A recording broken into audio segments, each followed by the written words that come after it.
Hello everyone, my name is Megan Music and I'm the librarian at Scott County High School in Georgetown, Kentucky. Ironically, I'm actually from Ashland where the summer refresher is being held. My husband and I moved to Georgetown about 3 years ago. So I came from a very small school when I lived in Ashland, and now I am at what was one of the biggest high schools in the state of Kentucky before it split. So I kind of want to tell you just a little bit about why I'm doing this presentation first. So when I first moved to Scott County and became the librarian at Scott County High School, which has about 1,200 students, I was overwhelmed to say the least. I realized that I did not know how to balance all these big ideas that I had. I came in saying, oh, I want to do this and I'm going to do that and I'm going to implement this. And it was like this grand vision that I had, but it wasn't really concrete. First of all, like I didn't have specific goals and timelines or anything. I didn't really have anything to guide me.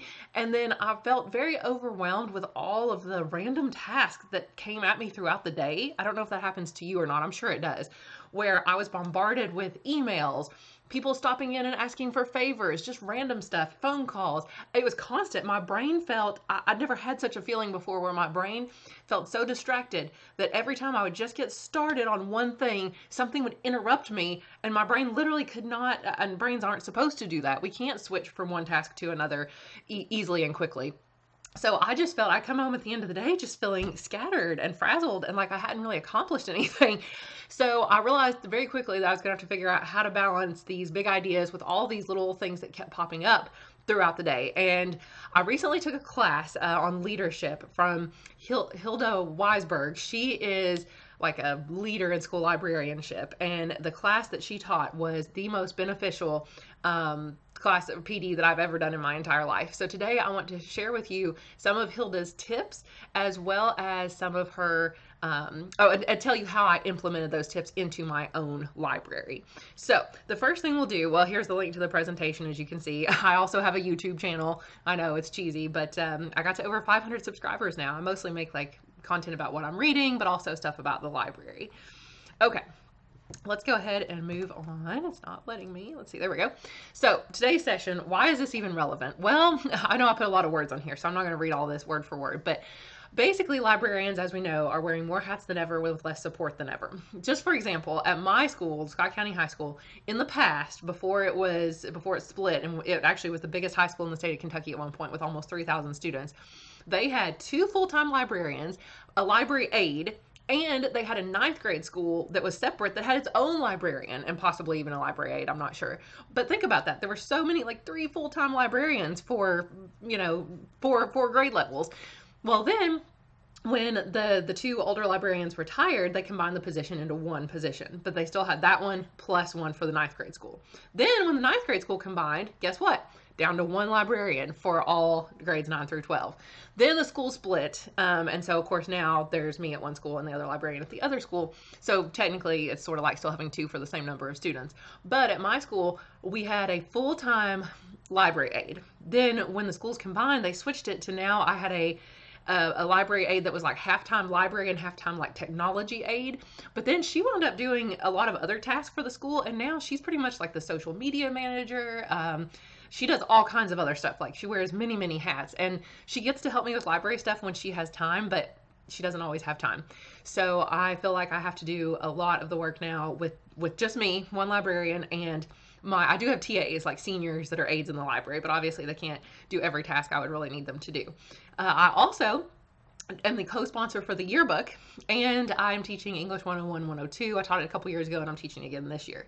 So plus I teach a little prep class in the middle of the day that's like ACT prep, Coyote test prep for English and reading, and then sometimes I do book club during that time as well, and then I also help with ACT prep sometimes after school. So it's a lot to do, and I don't want the library to be put on the back burner at any point for when I'm doing any of these other things. So to kind of figure out how to accomplish all the things I needed to do with all the big goals I had, all the daily tasks, and all these different hats I was wearing, I had to figure something out. So I'm going to share all my things I've learned with you guys, and I'm definitely still on this journey too, by the way. I'm by no means an expert or anything like that, but the goals are that you would come away with a new passion for the library, that you will feel invigorated knowing that there's hope for balancing everything on your to-do list that may currently seem overwhelming, and that you gain practical tips and resources that you could implement literally tomorrow if you wanted to. So I'm on this journey, and let's start together. So I'm going to give you some tips from Hilda first, from the class I took from her, and then I'm going to give you some of my tips on how I implemented them. So first of all, she says you have to be a leader. That's how you're going to have those big goals, big visions, things like that. Is that there is no other option because of how librarians are being cut. Our funding's being cut, the positions are being cut. There's really no other option but to be a leader. She also says that good is the enemy of great. So you can't just sort of be complacent and think, yeah, like you can't just rest on your laurels and think, oh, well, I accomplished this one big thing. Now I'm just going to chill and deal with all the daily stuff. No, you've always got to be kind of looking ahead and planning all the time. Always have a plan. If you're not growing, you're contracting. It's kind of the same premise. She also says anyone can be a leader. It just takes willingness. And I never thought of myself as a leader either. I was kind of shy and introverted and didn't think anyone would listen to me. But here I am doing this presentation. Not that I think you should listen to me, but I would never have thought I would originally do something like this. In fact, the only reason I'm doing this presentation is because this class convinced me that I needed to step up and take a larger role in the librarian community. She also says that to be great requires constant drive and discipline. And I can see where I personally have done this because I started joining like librarian Facebook groups. And so now I'm constantly seeing library stuff. I follow all these people on YouTube, like BookTube, where I listen to people review young adult books, like in my free time. I feel like I go from like one task straight to the other. And that has really helped me to feel like I do have this constant drive. But we're going to talk about taking breaks and stuff later as well. Obviously, we can't burn ourselves out. But it's really just, it's become fun. It's become more of a hobby now. Like, oh, I can see books on YouTube and I can watch book talk videos and I can look at Bookstagram, all that kind of stuff.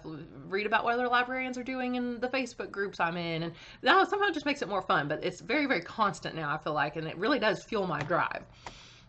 Okay, leading and managing from Hilda. Here's the thing. She says there's a big difference between leading and managing. And that's really what we're going to talk about. Like, how do you balance leading, like your big lofty goals you have, with managing and doing all your little daily tasks? So she says that a lot of people have such a fear of failure that they prefer to manage rather than put themselves out front and lead. And this was definitely me at the beginning, where I felt like I was just putting out little fires here and there. Like, that's all I was doing all day long. She says that the leader sets the vision and the manager is the one who carries it out. And the thing is, you have to be both. You get to be the leader and the manager. So you will set the vision and then you'll figure out how to carry it out and do all the little daily tasks. The leader challenges the status quo while the manager works with it. The leader takes a long-term view and the manager works in the here and now. So when do you lead and when do you manage? Well, you need to do both. And here's the key. To be effective at both of these, you need to be aware of when you are leading and when you are managing. And man, has this like changed my life. In my head, when I'm doing any task, I think basically whether I'm leading and kind of furthering my vision for the library, or whether I'm managing and just making sure I'm doing the steps to get to that vision. So this has helped me tremendously to have a focus for all those little blah daily tasks that I have to do. Or if I don't have a reason for why I'm doing those tasks, if I'm like, I'm putting out all these little fires, but are these little fires that I actually should be putting out? Like maybe I need to delegate this task to someone else, or maybe this doesn't even need to be done at all. Or maybe this could be done in a different way to better further my vision or my mission for the library. So being aware of when you're leading and when you're managing is absolutely key. So here are some of my tips. So those were Hilda's tips. My tips are, okay, that you definitely, and Hilda says this too, but that you need a 2 to 3 year strategic plan with 2 to 3 ongoing goals tied to your mission statement. And we're going to talk about mission statements here in a minute. I rolled my eyes when I first thought about mission statements. I was like, oh, that's so silly. Turns out it's like the most important thing ever. And I've learned this now. So you do need some ongoing goals that you want to achieve in the next few years. And I'm still working on this too, because even though I have these goals in my head, I need to come up with the yearly action plan that moves them forward, which is the managing part. As you can see, you need a yearly plan. Here's what I'm going to do. I usually try to break it down by semesters if I can. Here's what I'm going to do this semester. Here's what I'm going to do next semester.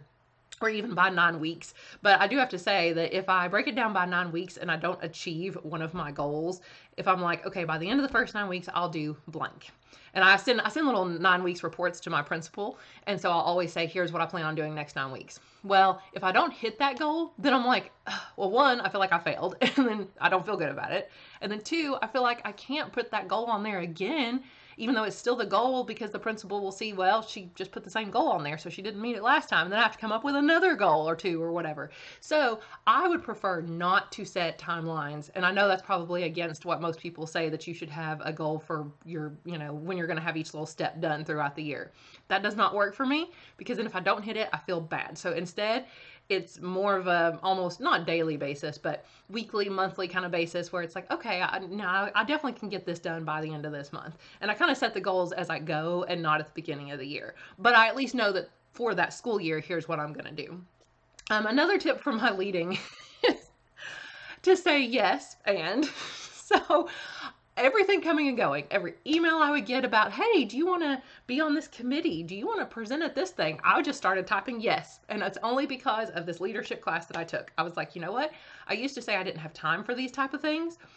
I would have thought because I was too busy managing and doing the little daily task. But this is not that it's more important than it is than the daily task, but I mean, it sort of is. Just running little reports on Destiny or something is not as good a use of my time as something like presenting at this conference where I can possibly help other people. So I just started to say yes and to everything. I wound up getting free books this way by responding to some emails I would never have done. I've entered a bunch of contests. I have done a book fair at a high school. I even have a YouTube video about it. Most high schools don't have book fairs. My school, I don't think it ever had one except at the 9th grade school. So I saw that somebody in the state had one nearby me, and I found it on, like the list served for librarians on my email. And I was like, all right, well, I'll say, you know what, can I also have a book fair? And they're like, yeah, here's my contact at Scholastic. And I had a book fair, and I sold about $4,100 worth of stuff, which means I got to keep half of that so I got like $2,000 for my library from doing this book fair, which blew my mind. And the kids loved it. I loved it. It was super easy. Now I'm going to do it again. So I learned a lot by doing this. And saying yes. And then the and part's like, oh, and then also, what could I do with that? Could I use this for something else? And we're going to talk more about that later, about reusing stuff. But yeah, I also say, and what else could I do? How could I further this idea even? And then a couple other things when it comes to leading and managing. I have found two really helpful planners that I want to show you. There's a library program planner. Here it is. So this is a library monthly program ideas. So you can just have it broken down by the month over here. And there's 2 pages of this, and I printed this out, laminated it, and stuck it on my desk. So now I can look ahead and not be surprised by when something pops up for, planning any events I want to do or displays I want to do in the library. This really helps to remind me of everything. I have really, really, really enjoyed this planner. It also comes with a social media schedule, which I'm going to start doing more posts on my Instagram. So I actually will be using this about when I'm going to be posting what, because I forgot about Instagram for a lot of the year last year. Not going to lie. Every now and then I'd remember to post something, but definitely not regularly. And then this is perhaps my favorite, the library program planner. Used to, I would just make like a to-do list. Here's what I need to do to get this thing done. Well, this really breaks it down. Start date, end date, theme. And it turns out that having objectives really helps you to know why you're doing what you're doing. The resources you need, the steps you need to take, the due date you need it done by. And I would fill this out for not like every single thing I did, but some of the bigger tasks. So the first one I filled out, and I'll show you, I'll kind of zoom out here, is for Readapalooza. And you can see, I marked things out. It's messy. But this was an event where it's kind of like a book club after school that kids did, just a one-time thing after reading a book. And faculty members would come in and be the book discussion leaders. So students would read for fun, would be my goal. They would discuss books with friends, staff members would collaborate with students, and they could associate the library with fun because we were going to have food and drinks and it was going to be really good. So here's all the resources I needed. It turns out I needed a lot. Tasks I needed done, when I needed them done by, some notes about like the books I used for the previous year. There's also a color version of this, which is nice. I just think it's way prettier. And I even did it for collecting library books at the end of the year because it was my first normal year at the high school because I'd only been there 3 years and it was the pandemic the last 2. So it was my first normal year trying to collect all the books that were out. I made my own homemade iced cold brew coffee. Oh, it's so good. It's like a copycat Starbucks, sorry. Okay, so I even did this for this. I did project tasks, steps, when they needed to be done by, and even just having this like written down and knowing where I was going and in my head, it made everything feel a lot more doable and a lot more organized. So I highly recommend using some form of planner. You can just Google library program planner and find this, but I'm sure there are plenty of other types of things that you could use like for this as well. So if we go back over here, We're going to move on now. Hilda says that change is always constant, right? There's always someone coming in and out of the library. There's always things that require our attention, always emails that we get, always phone calls. So finding time to manage isn't easy. And she also says that at the end of the school year, you know that you worked hard every day, or even at the end of the day, you know you worked hard every period, but it's difficult for you to know exactly what got done aside from the daily grind. And I've had this exact thing happen to me my first year. It was just like putting out little fires. It was like holding everything together with duct tape, basically. So she said, what you need to do is get grounded and centered as the first step. And this is where the mission statement comes in. But, before we do the mission statement, a couple things for me. What I do to know what I did the whole year, to realize how much I did, and to actually have that information be useful, I keep a list of everything that I do, big and small, throughout the year, and you'd be surprised how much you actually do. You can use this for, like, I did an annual library media report for my site-based council, and when I had to do a summative evaluation last year, I have to tell you the story, my principal said, she called me one day and she's like, I'm so sorry, but I did not realize that you have a summative evaluation that is the same document as like, I don't know what it was. It wasn't teachers, but somehow it was like she didn't realize that the document she had to use was also due the same day that the teachers were due. She's like, oh, I thought yours was due later, and I'm so sorry, but I need this by like tomorrow. Can you please fill out how you have met each of these like standards? And send it to me by tomorrow. So thank goodness I had a list of everything I had done throughout the year, because I was able to put it together very quickly and very thoroughly. So I'll show you what I do is I keep a Google Keep, which I'm going to talk way more about Google Keep in a minute. This is my Google Keep. Ignore all my random stuff on here. It's my sort of personal and work Google Keep at this point. But what I do is I keep, here it is. 2021 for 9 weeks report and end of year evidence. So first 9 weeks. I put first 9 weeks, and then I put everything that I did that I thought was important. Obviously not everything, but that was all the first 9 weeks. Here's second 9 weeks. Here's everything I did that I thought was important. Third 9 weeks. And fourth 9 weeks. And then you start realizing how much stuff you've done, and you feel, one, way more accomplished, and two, you can use this information. So I used it here for my annual media report. I used to write big like paragraphs about what I did throughout the year, but now I just use, bullet points. Highlights of the year. Highlights of first 9 weeks, second 9 weeks, third 9 weeks, and fourth 9 weeks. And I feel like this way administrators, site-based council members can see very quickly, here's what I did. Also, my summative evaluation. So this is where I quickly had to piece this together at the end of last year. And, here were the performance measures I was graded on. And I know I did not have to do as many as I did for each of these. But honestly, I had the information, so I thought, why not? So this wound up being 10 pages of stuff on here's what I did. And this actually really helped me to reflect on how much I had done, and I felt really good about myself, but then also reflect on where I could go from here. Okay, I started this project. I'm going to continue it next year. I did this. Oh, I'm definitely going to do that again next year. Or no, I'm not going to do this the same way. It really, really helped when planning for the next year as well. So that's why I highly suggest keeping the list like that. That is my tip for that. Okay, now let's talk mission statements.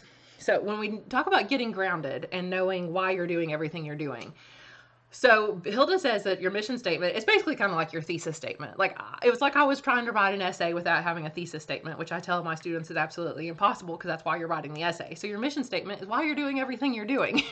It's your guide for planning anything. Why would you invest time and energy in something that doesn't advance your mission? So let me tell you a story really quickly. My old principal, when I first came to Scott County High School, she had everyone make their mission statement, print it out on big font on a piece of paper, and hang it outside of their classroom door. For me, it was outside the library doors. And at the time, I was like, okay, this is just another thing to have to do. I didn't really put much time and effort into it. I think I even copied and pasted one from like the American Association of School Librarians. I gave them credit in MLA format down at the bottom, and that was about it. And then when we got our new principal at the beginning of last year, I was just kind of taking things off the walls, and I saw that mission statement, and I was like, oh, the new principal, she didn't tell us we had to have this. So I saw about half the other teachers at least had taken theirs off the wall. So I was like, okay, I took my mission statement off the wall. Never thought about it again until I took this leadership class from Hilda Weisberg, who says, if you don't have a mission statement, then what are you even doing? Why would you invest time and energy in something that doesn't advance whatever your goal is? And I was like, oh my gosh, it's the reason I became a librarian. So I realized how important that this was. She says that when you work with a class, you should always have your mission statement in the back of your mind, when you're planning. Or when you work with a teacher, think of your mission both in how you build relationships with that teacher, as well as the best way to present the unit or lesson. When you communicate with administrators, the mission statement should guide what you say and how you say it. And if you already have a mission statement, which, like I said, I did for part of the time, she said you need to review it and see if it meets all the parameters and showcases you and your program in the best way possible. And even though I had that mission statement that I mostly copied and pasted, I don't know that it was really true to me and my library. So she said it also needs to be memorizable between about 25 to 50 words. And I'm still working on that. I need to memorize mine. So what did I do? I decided right away then I have to make a mission statement. A real one, a good one, not one I just copy and paste. So I sat down and I looked at a lot of other mission statements in the book that she wrote, that Hilda wrote. So she talked about some ideas. She gave some samples. I kind of took my favorite parts of each of those, looked up some online, and really thought about what was my mission in the library and thought of maybe the 3 or 4 most important things that I could think of. And like, for example, my library does not have any sort of STEM stuff in it. It doesn't have a maker space in it. It doesn't have, 3D printers. It's not very like technology friendly in my library. That stuff is like in other places around the school. We don't have a place set up to record with a green screen in the library or anything like that. That's somewhere else in the school. So it made no sense for me to put things that related to stuff like maker spaces. It didn't make any sense for me to put that in my mission statement. So I thought really what I wanted to do, and I finally came up with a mission statement. So my mission statement is the school library program provides a positive environment, encouraging students to love reading and develops their abilities to be critical thinkers, problem solvers, and effective users and producers of information while guiding them to become lifelong learners. I then took this and put it everywhere all over the school.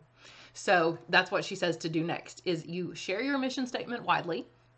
You frame it and hang it in a prominent place or 2. I think I hung it in like 3 places. You want everyone who comes in to see it. I put it outside the library doors. I put it behind the circulation desk so everybody saw it when they checked out books. And I put it right beside my desk in my back office on a cabinet. Post on your school website. I still need to do that. If you have a special program like a book fair or author visit, you could put the mission statement on the announcements even. Hang it in your office. Yeah, make sure you see it every day and that other people can see it. Memorize it. It needs to become a part of you. I'm still working on that too. When the school year ends, look at your mission statement and reflect on how well your interactions with students and staff were in alignment with it. So that's something that I still need to do for this year as well and make sure that I'm actually furthering my mission with all these programs and goals that I want to do. She says, every now and then you do need to tweak it to keep up with the times, instead of just saying effective users of information or, what did it say? Effective users of ideas. Now it says producers of ideas as well, because people, we're more of a culture about producing stuff now in school for projects and things. So, but don't tweak it too often.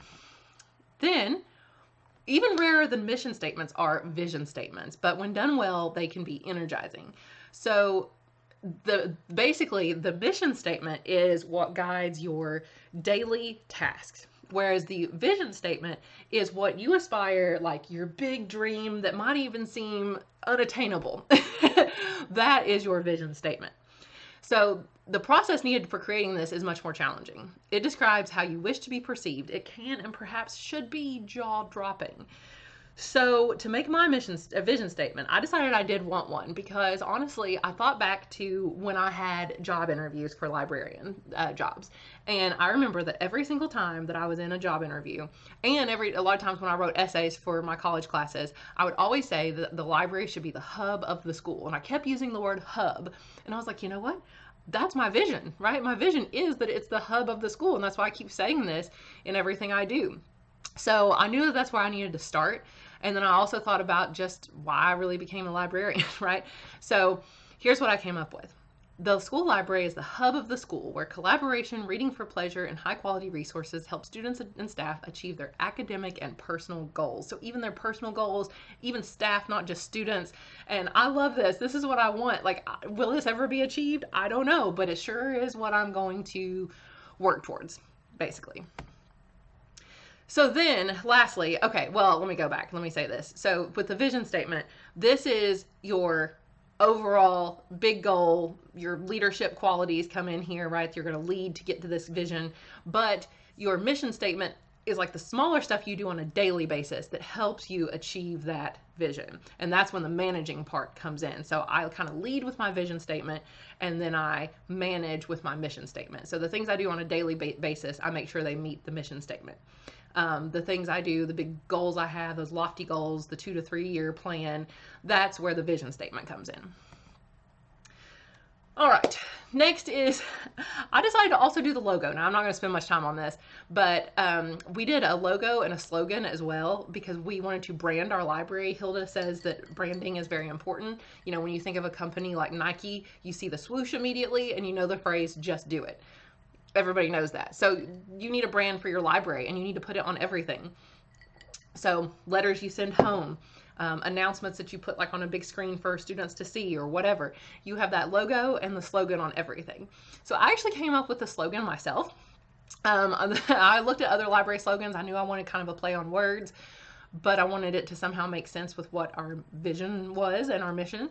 So I came up with the slogan and I was actually so proud of it because students liked it. I showed a bunch of people my ideas because I had my idea and then ones I had taken from elsewhere, and people voted on mine as the one that they liked the best. So we went with it. But anyway, we're all on the same page. So it's like Scott County High School Library. We're all on the same page. And we had a library logo design contest for students. It was open for several months. And it could be based on our school logo, which was a red cardinal, but doesn't have to be.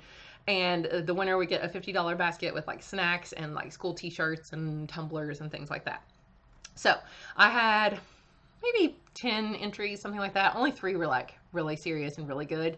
And then we took the winning, the one that was my favorite, and the girl that I was going to pick to win, she had a brother that had another idea, and I really wanted to combine their 2 ideas.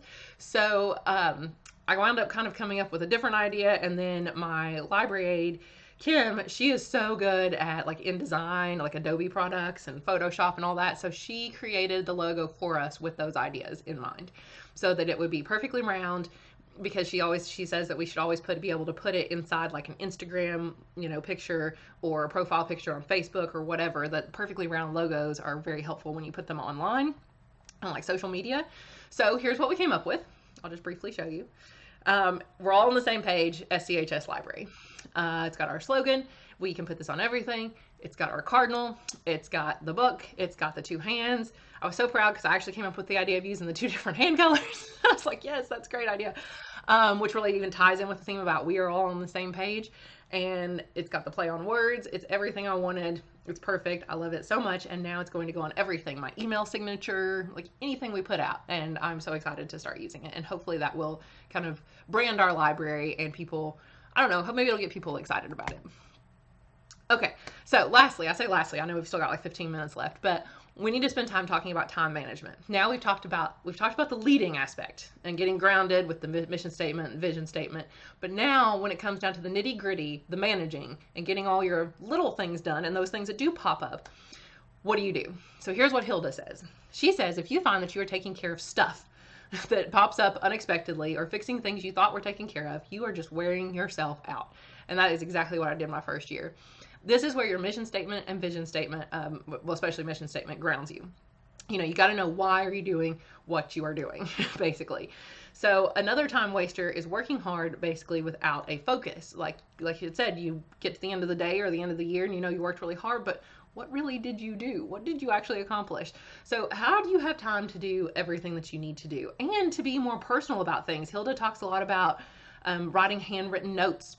She talks a lot about trying to meet with people in person. If you can't do that, then talking on the phone rather than sending an email. But like administrators, try to meet in person, face-to-face meetings, and sending handwritten notes to someone. Those are like key, especially in our society where that's not done as much. So obviously they're more valued now. So how are you supposed to have time to do all this then? Well, Hilda says, start by seeing where those seemingly extraneous tasks can fit within your mission by giving them a purpose and focus.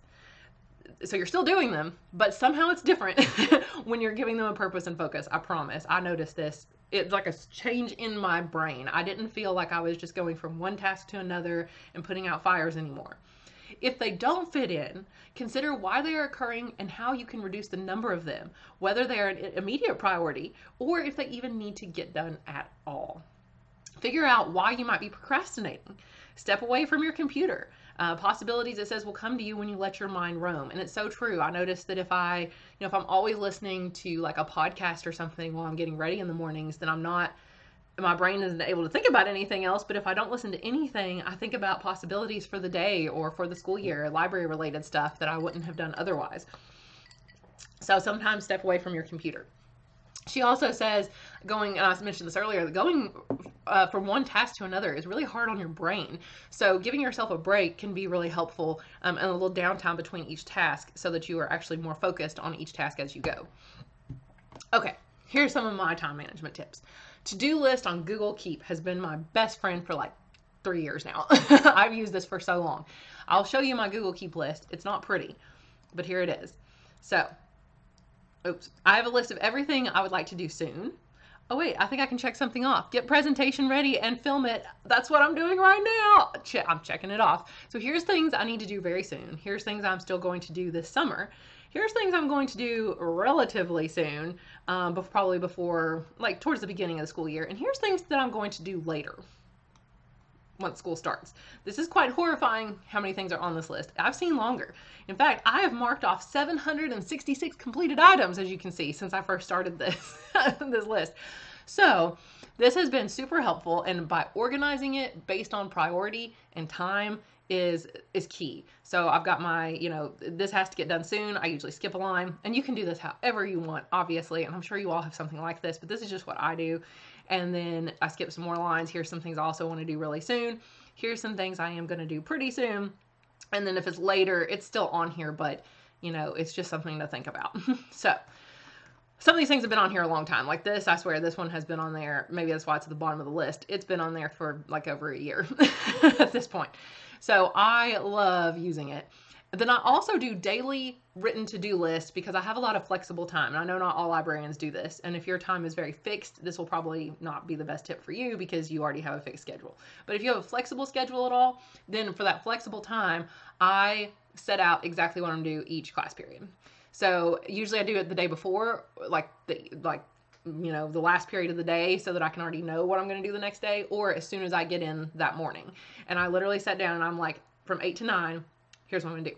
From 9 to 10, here's what I'm going to do.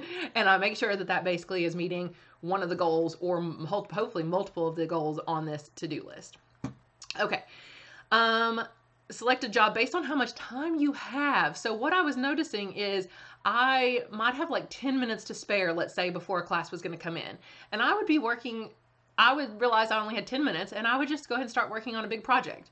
And then the class would come in and I'd be like, oh, okay, I got to stop. And later I'll have to refocus on this. And then I come back and I refocus, and then something else pops up, and then I have to refocus again because it's a big long project that takes like 2 hours to do or whatever. But that didn't work. It turns out what did work is if I knew the project was going to take approximately 2 hours, then I waited until I had 2 hours to work on that sucker all at once without stopping or very minimal stopping. But if I had 10 minutes before a class came in, I knew that was 10 minutes that I could get one email taken care of, or one small thing on my to-do list. If it's like, oh, I really need to email this parent about a book or whatever, I'll do that real quick. Or a yearbook task. Oh yeah, I really needed to contact the yearbook advisor about something. I'll do that real quick. If I knew how much time I had, or if let's say I had 30 minutes, which would be a little more awkward. I couldn't do a big task, but I also couldn't do, I could do more than just send an email. So I would look at my to-do list and see what is it that what would take about 30 minutes, and that's what I was going to do if it was something that was kind of a high priority. So I also learned that not everything had to be perfect. Oh, sorry, I'm gonna skip one. Find a time for checking emails and stick to it. This was such a big change for me, is that I always had my email open because I had 2 monitors. My email was open on one screen, everything else was on the other. The second I would get an email, I would stop what I was doing and look over because I'd hear the sound, like, oh, what? And then I would immediately start responding to it, and I would stop whatever I was doing. And that was terrible because I would have to refocus every single time, and I would have to try to refocus back on what I was doing after stopping and doing the other task. And then by then something else would probably pop up. So just checking my emails every so often, and you could set a time, like I'm only going to check it 3 times a day, or I'm only going to check it even 5 times a day, or whatever, and picking kind of a time where you're going to check your emails. Oh my gosh, that is such a game changer. Or even just turning off the sound. I turned off the sound on my computer pretty much, and so I still see a little red dot like up there in the corner, like right here, by the mail symbol, but I didn't hear it. So unless I looked over and saw the little red dot, I didn't know I had any new emails because the sound wasn't distracting me. It's kind of like just turning off the notifications on your phone or something. I also learned that not everything has to be perfect. And this was a huge learning curve for me because I was always a perfectionist in school, had to make straight A's, that kind of thing. But realizing that, like, if I delegated, which is what we're going to talk about next, if I let some of my TAs do something that I would normally do, it may not be perfect, but it'll get done and it's not going to matter. So the biggest example of this is covering books. I started getting a lot of books from other sources other than like Follett, other companies, because it was taking Follett so long. So like I got a whole bunch of books really cheap from Junior Library Guild, one of their little sales that they have. They were only $5 each, but all the books needed covering. They didn't come with any processing or anything. So some of them needed the, like laminate cover, some needed like a dust jacket cover, and I was always so particular about not having any bubbles, in the sticky laminate and just making sure everything was perfect, that I never thought about letting students do this job. But it's such a mind-numbing task that like not that I need to be always doing like huge big things, but I felt like I had so many bigger things I need to be taking care of, and students could do that even if it wasn't perfect. So I finally let some students do it. It honestly did not go well at first because one of the students just did it very sloppily and there were bubbles all over it. It wasn't even attached halfway, like it was coming off. It was awful. But then when I finally found a TA who could do it and do it really well, then she took over kind of doing that part of the job. And then I had another TA that already knew how to put dust jacket covers on, because it turns out he did that to all of his books at home.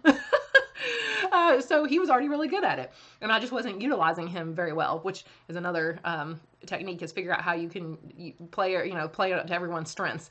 So I realized that this coming year I'm going to give like a survey at the very beginning of the school year, because I had like 15 TAs last year. So I'm going to hope to have a lot this year, and I'm going to ask them like what they're good at and where their strengths lie. But anyway, so I learned that not everything had to be perfect, especially if I was going to be delegating. And then when it came to delegating, I had my library aide did help me whenever she could. And then mostly with my TAs is what I had to learn to do. But also, so I know a lot of elementary and middle schools don't have a lot of help. They may not have any helpers or volunteers, but my school did a program where they had one of our seniors work at the central office, and they counted it as like a work experience program. Like, she didn't get paid. It wasn't really co-op, but she did leave for like 2 or 3 periods of the day and go over to basically get some work experience. And I talked to my counselors at my school about doing something similar for having some of our students who are like juniors or seniors and can drive. They could do a work experience program where they went over to one of the middle schools or elementary schools, and they could help out in the library. And I'm still working on this program. I'm hopefully going to do it next year is when it's going to start, because I'm going to recruit students for it this year. Everybody's approved it. They think it's all a good idea. So maybe if you're an elementary or middle school that does need some assistance, like, TAs or whatever, you could contact your high schools and see if they could do some sort of volunteer program where they would let students come over to help you, and then you could delegate tasks to them. Finally, my other tip is to reuse everything that you can. So you won't believe this presentation. So I'm in the middle of starting, I'm maybe like halfway through making this presentation, when I get an email from someone who said that they help select writers and articles for the American Association of School Librarians journal called Knowledge Quest, which I'm sure you guys have heard of that. But anyway, they found me on my YouTube channel, my Day in the Life of a Librarian, and like what does a librarian do all day videos. And they asked me if I could write an article, and they kind of told me what the focus of the issue was. They said, well, the issue is going to be about the intentionality of school librarians. And I was like, intentionality? So basically like figuring out how to balance your goals with all the daily tasks. I was like, it's this presentation. So this presentation, I'd written a little blurb for it. So I sent this lady that little blurb that kind of summarized what I'd be talking about. And she said, oh my gosh, that's perfect. Yes, reuse that. That's great. So now I'm about to write like about a 2,000 word article on this exact same topic with this exact same information. And hopefully it'll be published in Knowledge Quest in September. So look for it there.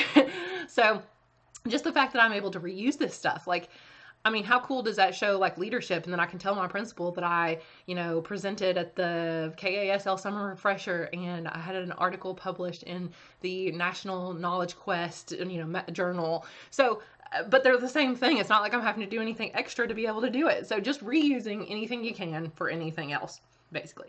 So I know we need to wrap this up. So just kind of to end, Hilda says that, of course, the journey of all of this never ends, and I've learned that. But I am learning a lot along the way about balancing. I've still got a long way to go. I feel like the journey really is just starting for me. And now you have to recognize that she says the wisdom of not investing all your time and energy into being a leader or a manager, that you need to lead a well-balanced life, and that'll help prevent procrastination, because you'll feel like you're not procrastinating anymore when you realize that you can actually take a break, and then you will feel really good about your break because it was planned and not that you were procrastinating.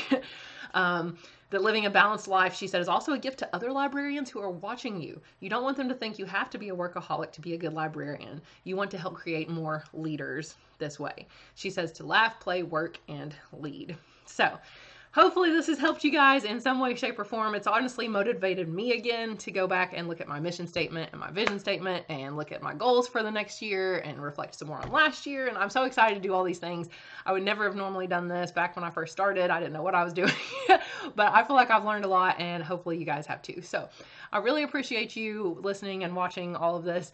But if you have any questions about anything, if you want to know anything more about like how I did the high school book fair, or just really anything, my name is Megan Musick, M-U-S-I-C-K, and I'm at Scott County High School. So if you need to email me or anything, my email address is megan, megan.musick, M-U-S-I-C-K, at scott.kyschools.us. And I will hope to see you guys around.